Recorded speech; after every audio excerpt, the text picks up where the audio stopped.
Yeah, yeah. This is my.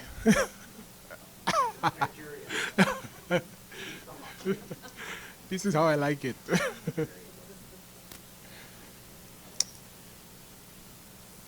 All right. So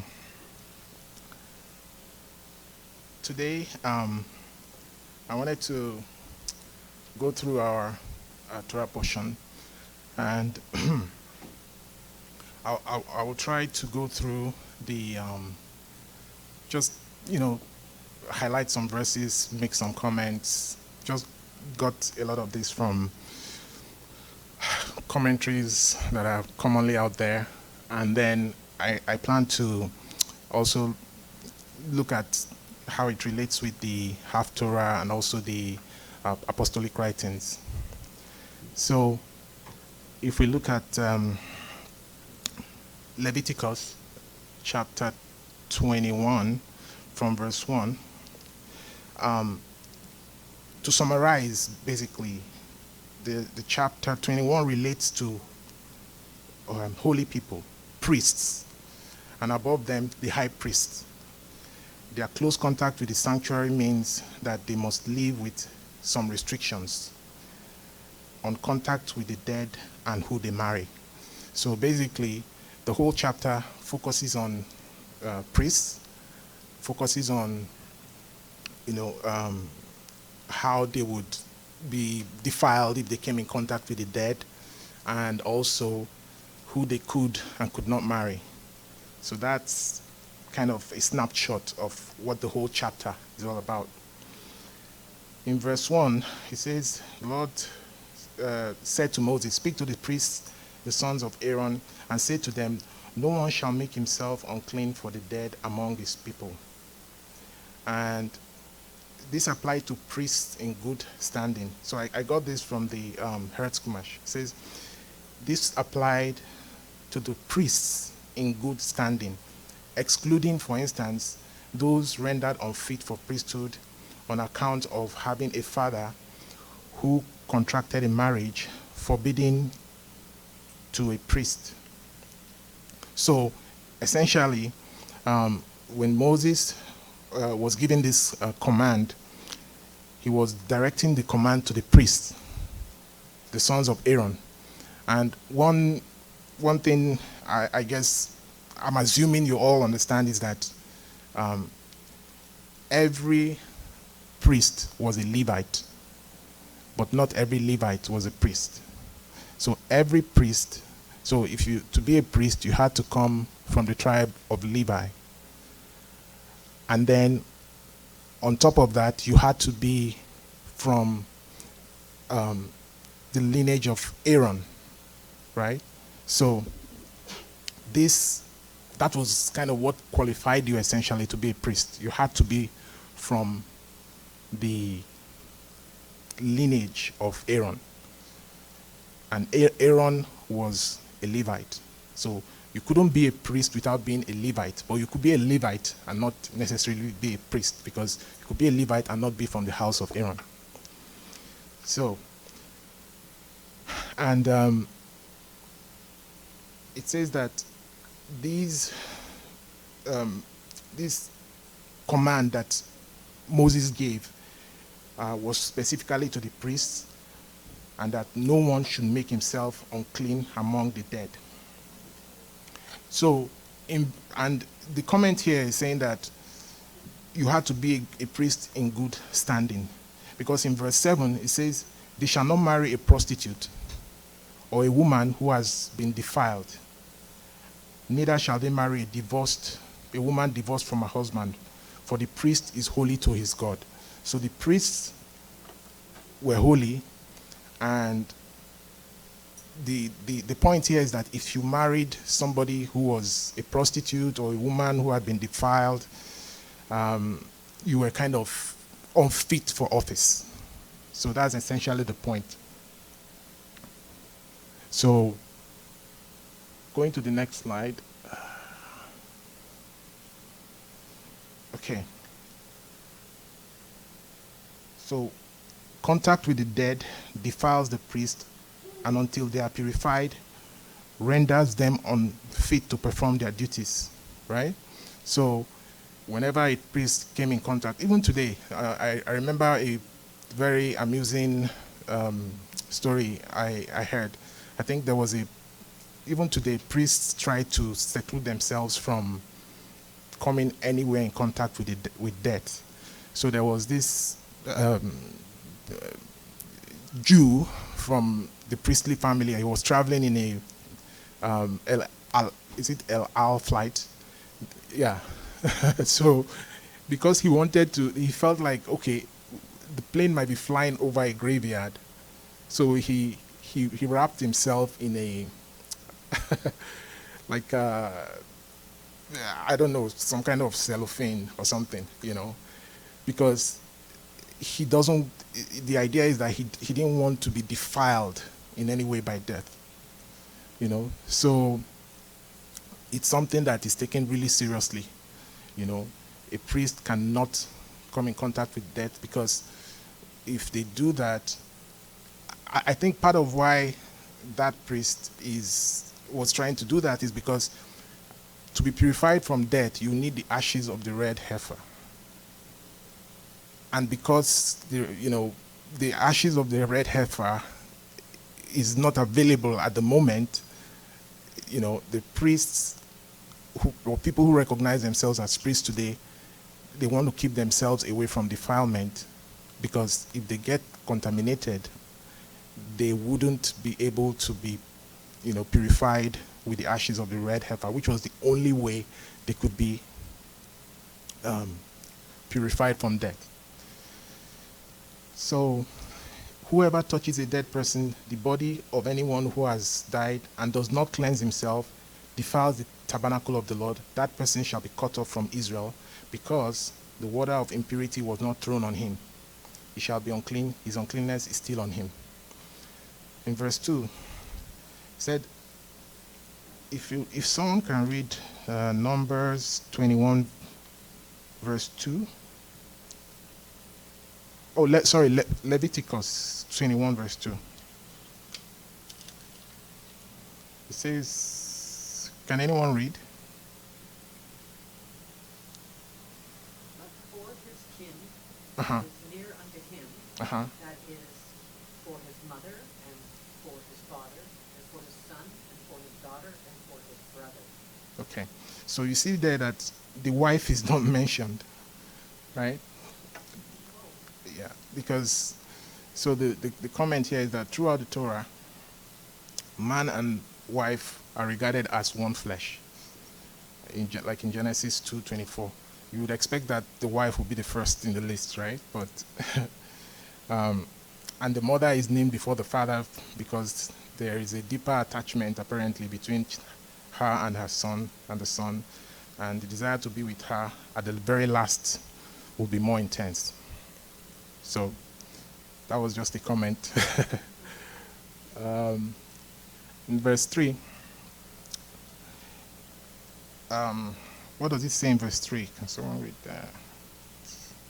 Or his virgin sister, who is near to him, because she has had no husband. For her, he may make himself unclean. So the priest could make himself unclean, and the rabbis explained this to include a sister who is betrothed. So, because betrothal is not full marriage yet, so the rabbis say, okay, if she's betrothed and not yet married, the priest could still attend to her if she passed away. Although betrothal was considered almost as close as a bond as marriage, the priest may attend to the body in the event of her death. On her marriage, she became part of her husband. And in the same way that the priest was not allowed to defile himself for his brother-in-law, he was similarly forbidden to do so with his brother-in-law's wife, though she is his sister.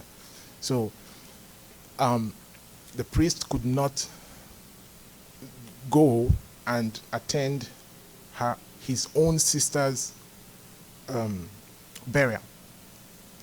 God forbid if she passed away. And that's if she has become married, because once she's married, she's attached to her husband. She and her husband are one, and therefore he couldn't attend her burial when she's married. But before marriage, he was free to attend to her. And verse 4, chapter 21, verse 4, it says, he shall not make himself unclean as a husband among his people, and so profane himself. So, I don't know what it says in your translation, because in my translation, it says husband. But in alternative translations, it would say chief man, right? And the comment here is saying that this chief man translation is based on onkelos. And the reason why the priest is subjected to these special laws is that he is a chief among his people. He has honor. There's honor associated with his position, right? So that's why he's subjected to these special laws, because it's an honorable position.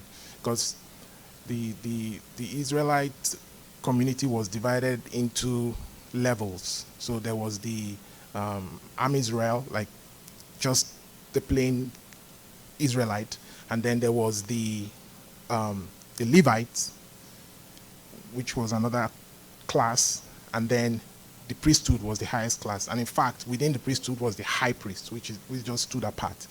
And each of these categories of people had specific laws pertaining to their class, if you would say it that way. So the priest had these special laws because they belonged to that special class. In verse 6, verse 5, it says, they shall not make bald patches on their heads, nor shave off the edges of their beards, nor make any cuts on their body. They shall be holy. In verse 6, it says, they shall be holy to their God, and not profane the name of their God, for they offer the Lord's food offerings, the bread of their God, therefore they shall be holy. Here it talks about them not making cuts, because, in the pagan traditions, people would mourn and cut themselves, and do all sorts of practices that were kind of extreme.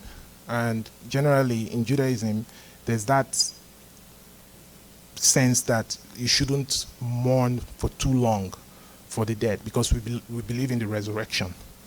So, there should be a limit to how much you mourn for the dead, and you shouldn't go into extremes. You shouldn't go into pagan practices. I do know that where I come from, when someone dies, you would shave your head, right? You shave your head, and I think there are some other practices that are not kosher, right? So, and I know, I think, if I recall, I've seen maybe in movies or something, I've seen in TV shows where they have some pagan traditions where they really, cut themselves. Tattoos and all sorts of, exactly. And here it says specifically that we shouldn't shave the edges of their beards or make cuts on their body. So no extreme practices which relate as a result of mourning. Those are pagan practices and God wanted his people to be holy. So the motive for the special laws of the priest is the same as the motive for the laws of the community. The sole reason why the restrictions on the priests were heavier was that they had additional privilege. They had the additional privilege of offering sacrifices to God. Okay.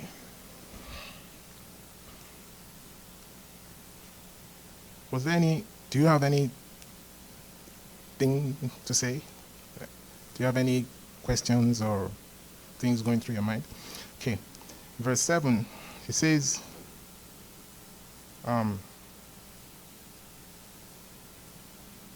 they shall not marry a prostitute, a woman who has been defiled, neither shall they marry a woman divorced from her husband, for the priest is holy to his God.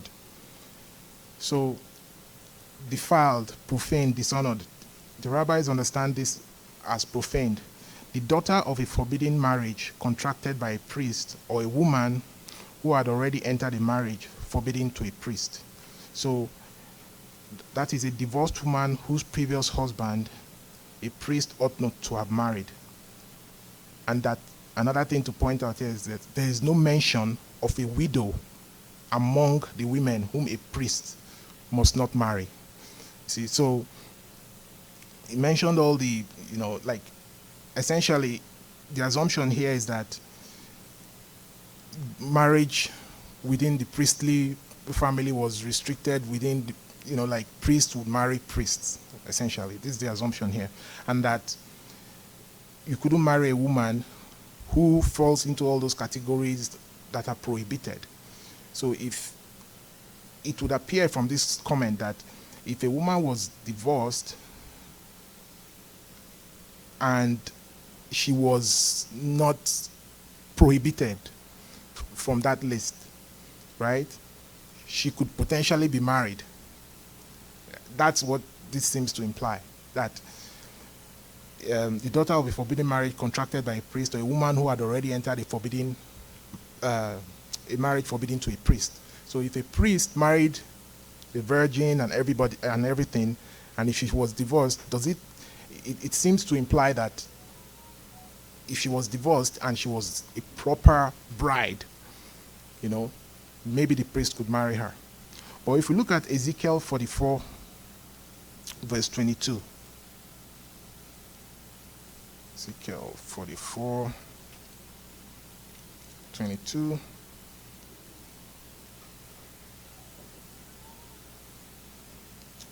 It says there, they shall not marry a widow or a divorced woman, but only virgins of the offspring of the house of Israel, or a widow who is the widow of a priest. So from that verse, it seems to clarify that, a priest could not marry a divorced woman, but it was okay to marry the widow of a priest. Okay, verse 8 of Leviticus 21 says, you shall sanctify him, for he offers the bread of your God. He shall be holy to you, for I am the Lord, who sanctifies you. For I, the Lord, who sanctify you, am holy. So, thou shalt sanctify. So the community as a body is being addressed, like all the Israelites were being addressed here. And the Israelites are to consider the priest as consecrated to God. And they were to pay them with the honor which was due to them. And from here, it's saying that it's from this verse that the custom arose to give the Kohen or the priest precedence in such matters as reading the Torah, right? So in synagogues today, and if there is a priest amongst us, he would always be given the precedence to read from the Torah, and there's a lot of other traditions just to show honor to them. So verse 9, it says, and the daughter of any priest, if she profanes herself by warring, profanes her father, she shall be burned with fire. So in verse 9 it says, the Talmud maintains that the penalty of burning was inflicted only if the priest's daughter became unchaste when betrothed or married, a crime which in all cases was considered a capital offense. So I know it says from the Talmud, but I know there's a scripture. Can anyone tell me a case in scripture that a woman apparently committed a capital offense, and the capital offense of, whoring, and was to be burned? So, first thing that came to mind was Genesis chapter 38 from verse 24. About 3 months later, Judah was told, Tamar, your daughter-in-law, has been immoral. Moreover, she is pregnant by immorality. And Judah said, bring her out and let her be burned. So, Tamar, but this happened before the law was codified. So, but from here, we can kind of infer that maybe Judah was playing the role of priest, and even though the Torah had not been codified at that time, they had already started observing some of its precepts and principles. Because here, when Tamar was apparently indicted as having committed immorality, the first thing that Judah said was, bring her out to be burned. But it turned out that Judah was actually the guilty party here, and she wasn't really guilty. But I just thought that was interesting to see that, there's a correlation there.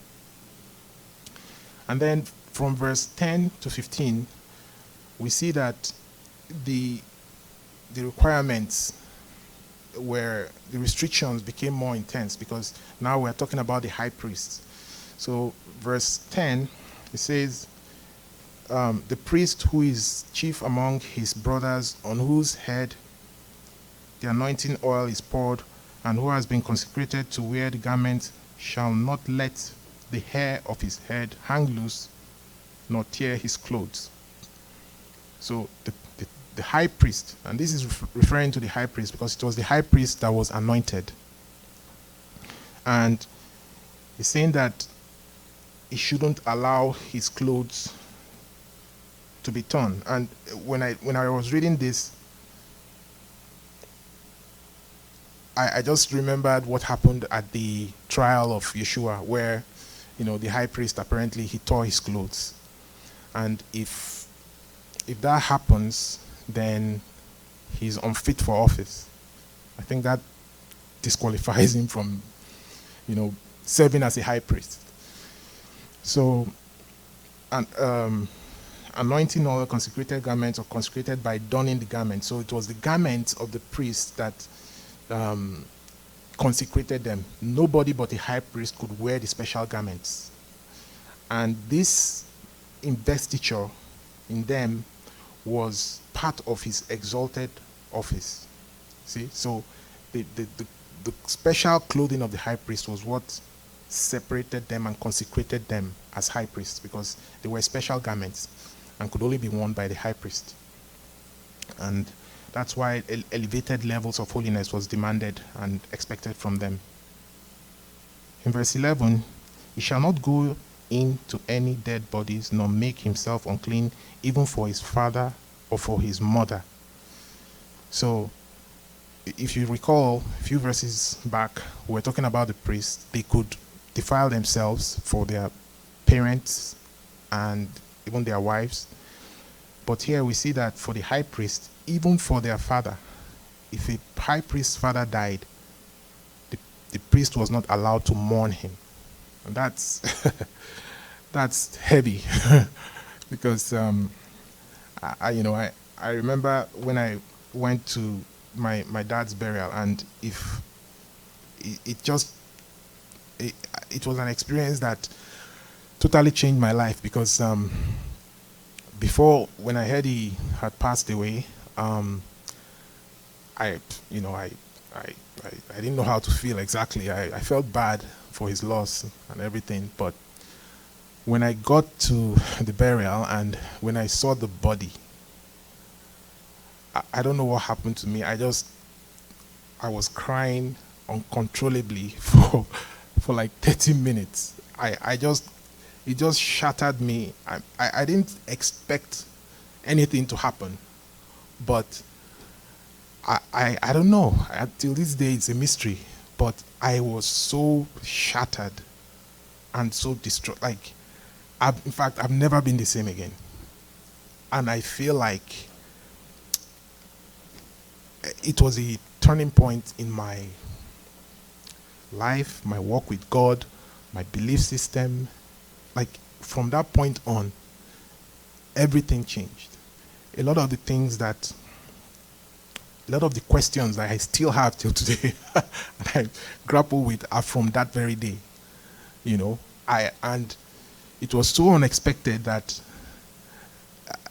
if someone had told me, from far, it was easy for me to say, okay, well, it was sad, but I don't know what it is.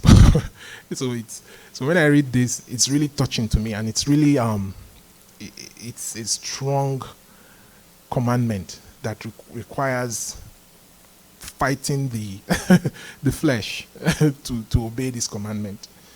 So even for his father, but according to the rabbis, he must do so for the unattended body of a friendless man. Mitzvah. Well, that's a rabbinic. So basically, the high priest could not attend his father's burial. But if there was a dead body that no one wanted to attend to, the rabbis say that all the priests, the high priest or whoever from the top to the bottom could attend to that body. But that's just information for you. Verse 12, chapter 21, verse 12. So he shall not go out of the sanctuary, lest he profane the sanctuary of his God, for the consecration of the anointing oil of his God is on him. I am the Lord. So the high priest was restricted from going out of the sanctuary. He was dispensed from following even the funeral procession of his father or mother. And it is probable that the high priest had permanent quarters in the temple precincts. So that's, it's suggesting that they probably lived there within the precincts of the tabernacle, because their role was so holy that it would make a lot of sense that they stayed close to the sanctuary and not, move around in the community and get defiled potentially. And he says, I am the Lord. These words are added to increase the solemnity of the warning about a priest not being able to attend his parents' burial, because the natural tendency would be for a priest or the high priest to attend his parents' burial. So verse 13, and he shall take a wife in her virginity, a widow, a divorced woman, or a woman who has been defiled, or a prostitute. He shall not marry, but shall take as his wife a virgin of his own people, that he may not profane his offspring among his people, for I am the Lord who sanctifies him. So here in verse 14 it says the Septuagint and Philo limits this choice to priestly families. So essentially that priests would normally, find a bride within the priestly family. Okay. So I wanted to. So I'm looking at the time. I wanted to touch on the other, like the half Torah and the rest, but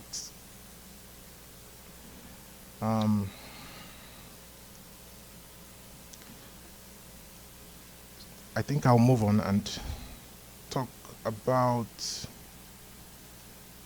the half Torah.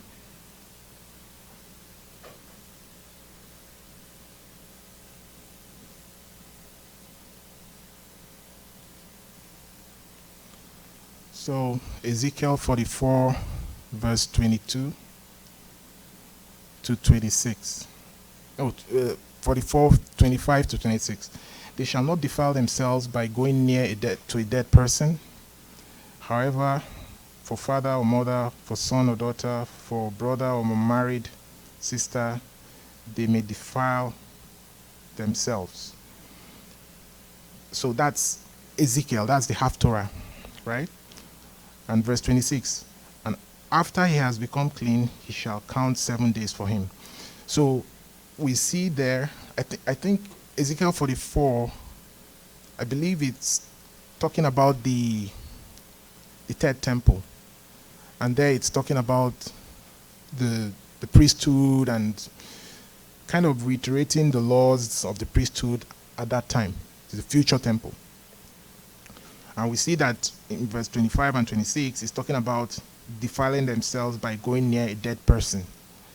And just exactly what the Torah says, that we just read in Leviticus chapter 21 from verse 1 to 3. So because if you know why and how the Haftorah came about, it was because there was a time in the history of the Jews they were banned from reading the Torah, and they had to come up with a way to still connect with the Torah portion, right? So they would find scriptures that would make some kind of connection to the Torah portion that was to be read that week. So a lot of the Haftorahs had to do with, they would have some kind of connection, something in the verses that connects you to the Torah portion of the week.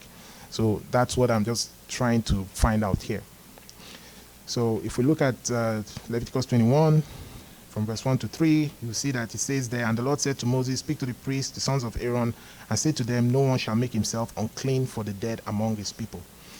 Almost word for word, they should not defile themselves by going near a dead person, except for their closest relatives, mother, father, son, daughter, brother, and virgin sister. And verse 27 of Ezekiel 44, and on the day that he goes into the holy place, into the inner court, to minister in the holy place, he shall offer his sin offering, declares the Lord. And we see in chapter Leviticus 21, verse 12, he shall not go out of the sanctuary, lest he profane the sanctuary of his God, for the consecration of the anointing oil of his God is on him. I am the Lord. So we see the connection there in the book of Ezekiel with the Torah portion.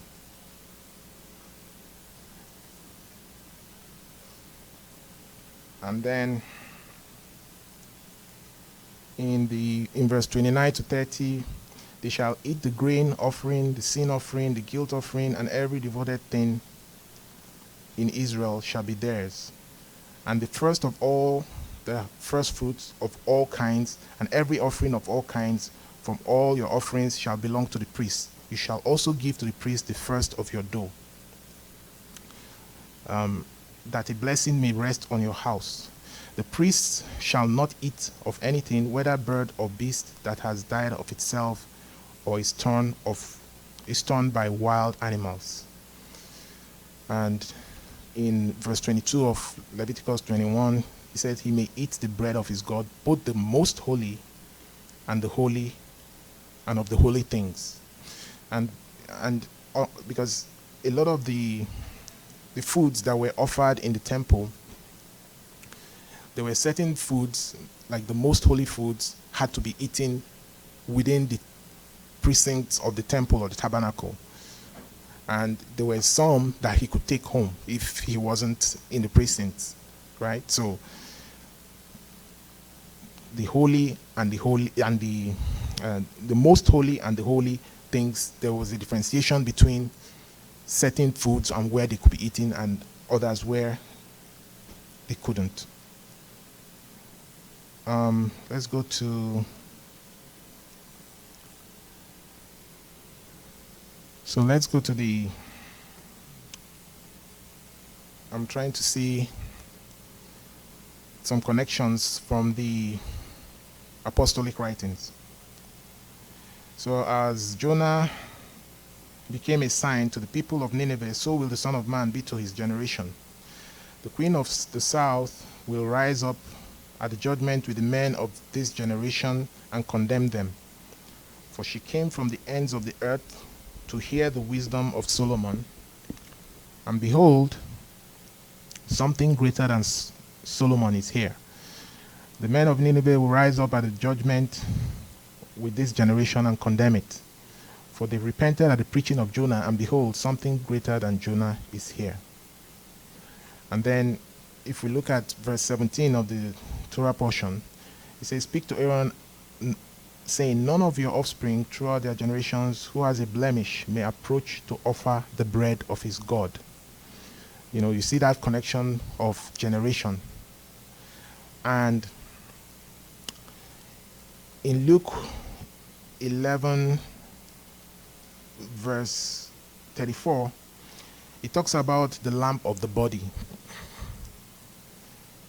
So the lamp of the body is the eye. Therefore, when your eye is good, your whole body is also full of light.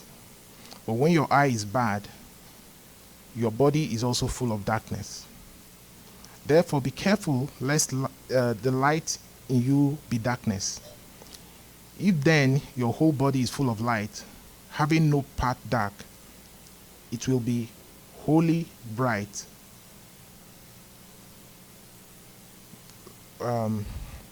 It will be wholly bright, cast when a lamp is.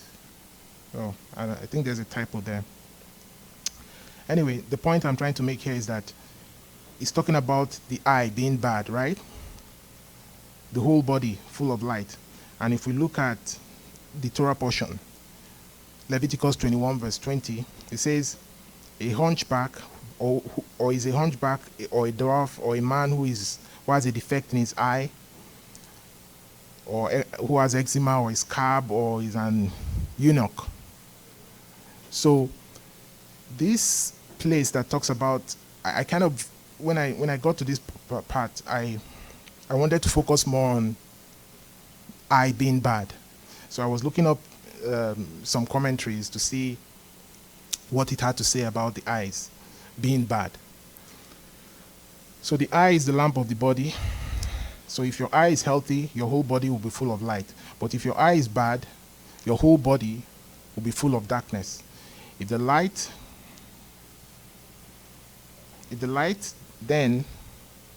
the light in you is darkness, how great is darkness? So David Stern, New Testament commentary on, because there's another, there's a parallel verse in Matthew 6, 21 to 23, that talks about the eye, just like our Torah portion, like our apostolic reading. He said, in Judaism, having a good eye and eyeing tova means being generous, and having a bad eye, eyeing ra, means being stingy. That this is the correct interpretation is confirmed by the context. Greed and anxiety about money being the topic in both the preceding and following verses. So if you look at Matthew chapter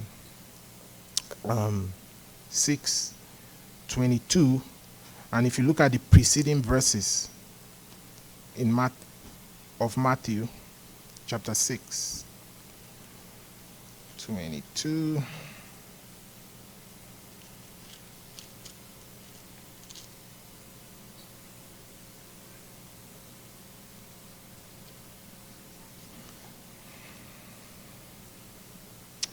Okay, so I'll start from verse 19. It says, "Do not lay up for yourselves treasures on earth, where moth and rust destroy, and where thieves break in and steal. But lay up for yourselves treasures in heaven, where neither moth nor rust destroys, and where thieves do not break in and steal. For where your treasure is, there your heart will be also." So then verse 22, it says, "The eye is the lamp of the body.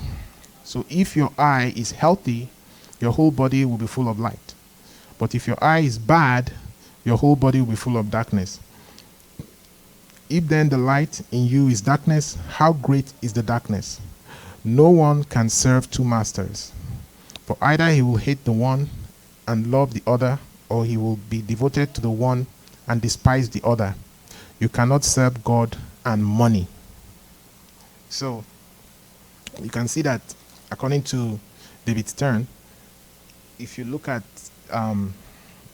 the context around those verses, it's talking about money in the preceding verses. And then I looked up another commentary to see what I could find about the bad eye. So I checked FFOZ Torah Club Chronicles of Messiah Book 2, commentary on Matthew 6:22. It says the ancients believed that a form of invisible light issued from the eye, enabling a person to see. A blind man's eyes did not emit this light, hence his blindness. Rabbi Yeshua, that's Yeshua, invoked that ancient belief about the function of the eyes when he called the eye the lamp of the body. The master said that if a person's eye is healthy, his whole body will be filled with light. That is to say, he will see clearly. On the other hand, if a person's eye is bad, he will be in darkness. In other words, a man with healthy eyes can see, a man without healthy eyes cannot see. In this case, however, Yeshua was not speaking about physical blindness, but spiritual blindness. When he said, if your eye is bad, your whole body will be full of darkness, he employed a Hebrew idiom for stinginess and greed. The Bible and rabbinic literature describe a miserly person as a person with a bad eye. And we can see that from Proverbs 23 verse 6 that it says, "Eat not the bread of him that has an evil eye, neither desire thou his dainty meats." So you can see in this context, it's talking about someone who is stingy. So, and it uses the word evil eye. And in Proverbs 28 verse 22, it says, "He that hasted to be rich has an evil eye, and considereth not that poverty shall come upon him." So you see that from the Tanakh, it seems like the evil eye has to do with greed and avarice, and so likewise a good eye meant generosity. So to summarize about the good eye from the FFOZ commentary, it says the lamp of the body, the eye, the lamp of the body, is a person's penchant toward generosity or greed. So when the Bible talks about the lamp of the body, it's talking about, it's neither positive or negative. It's like, it's your penchant for either greed or generosity. Then a good eye is a generous nature, and a bad eye is a selfish, stingy, greedy nature. Meaning, a generous person sees clearly, a stingy person is blind and in spiritual darkness. Luke 11:39, "Then the Lord said to him, Now you Pharisees make the outside of the cup and dish clean, but your inward part is full of greed and wickedness." So you can see there that Yeshua was rebuking the Pharisees, and I would like to emphasize that it was specific Pharisees because there were some good Pharisees. And he was accusing them of being full of greed and wickedness. So, and I saw this, I copied this section from PK Avot. It says, whoever possesses the following three traits is of the disciples of our father Abraham. And whoever possesses the opposite three traits is of the disciples of the wicked Balaam. The disciples of our father Abraham has a good eye, a mixed spirit. So the disciples of our father Abraham have a good eye, a mixed spirit, and a humble soul. The disciples of the wicked Balaam have an evil eye, a haughty spirit, and a gross soul. What is the difference between the disciples of our father Abraham and the disciples of the wicked Balaam? The disciples of our father Abraham benefit in this world and inherit the world to come. And as is stated, to bequeath to those who love me there is, and their treasures I shall fill. So it was quoting from Proverbs, granting an inheritance to those who love me and filling their treasures. Proverbs 8:21. So the disciples of the wicked Balaam inherit purgatory and descend into the pit of destruction, as is stated, and you, God, shall cast them into the pit of destruction, bloody and deceitful men, they shall not attain half their days, and I shall trust in you. So that portion I read from PK Avot is contrasting the disciples of Abraham, which we aspire to. We are children of Abraham, and contrast them with Balaam. And it's interesting it talks about Balaam because if you follow the weekly portions as well, I think it was recently that it talked about Balaam. And Balaam was if you remember the story of Balaam, he was that, in fact, there's a lot of controversy about, or arguments about, what was he? Was he a prophet? Was he a charlatan? Was he, like, what exactly was he? You know, there are some rabbis who say that he was an actual prophet, that God gave the Gentiles a prophet that he had the capability to be like Moses, like he had so much spiritual power, as it were. But unfortunately, he was a prophet for hire. You know, when the Balak, the king of Moab, called on Balaam to curse the children of Israel, he was called upon because he was known to be someone who could curse and it would come to pass. And he was hired by Balak to curse the children of Israel. And when he sent the first set of people to go to Balaam, they went to him and he told them that, well, you know, he turned them down, basically. And then they came back with more honorable people and more money, and he began to change tunes. He asked God if he should go. God said no. Then he went back. God now said, okay, since you want to go, you can go. And when he started on the journey, he was riding his donkey, and the angel stood in the way to prevent him from going. And all these signs were to show him that he was in the wrong path. And it's interesting to note that along the way, I think he crushed his foot, you know, when the donkey was trying to stop moving because it sensed the presence of the angel. And even the donkey went ahead, the donkey spoke and told him and said, look, have I ever, like, the donkey began to talk, actually began to talk. Have I ever been disobedient to you? I have served you all these years. And all those signs still he didn't get the message. And at the end of the day, he tried to curse the children of Israel, but he did not succeed. And God changed the blessing, the curse which he tried to put on children of Israel into a blessing. And he spoke some of the most beautiful words that we pray in the morning prayers every day. How beautiful are your tents, O Israel. This was a man who intended to place a curse, but God changed it to a blessing.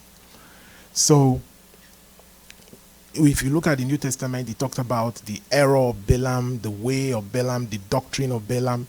So I found it really striking, when I saw this talk about Balaam, because he was actually a really wicked prophet, a prophet for hire. And even after he didn't succeed in cursing the children of Israel, he told because he couldn't curse them, he told the king of Moab, Balak, he said, look, I can't curse them, but the only thing is, if you can get your beautiful ladies to go seduce their men and cause them to sin and worship your idols, then their God will be angry with them, and they will get that curse that you wanted. So even after he didn't succeed in placing the curse on them, he gave Balak the advice on how to, get the children of Israel to sin.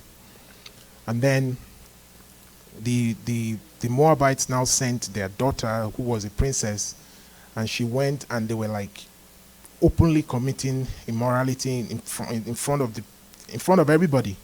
And then Phinehas now went and stabbed the lady, the princess, that one of the leaders of the Jewish tribes. I think it was the tribe of, was it Reuben or Simeon? I can't remember. So one of the leaders of the tribes was having sexual relations with this woman right in front of Moses, and the woman was a Midianite. And the rabbi said that Moses could not do anything, could not say anything, because Moses had married a Midianite. So it was like he was kind of rubbing it in Moses' face to say, look, come and stop me. After all, you married a Midianite, so why, are you going to be, are you going to condemn me?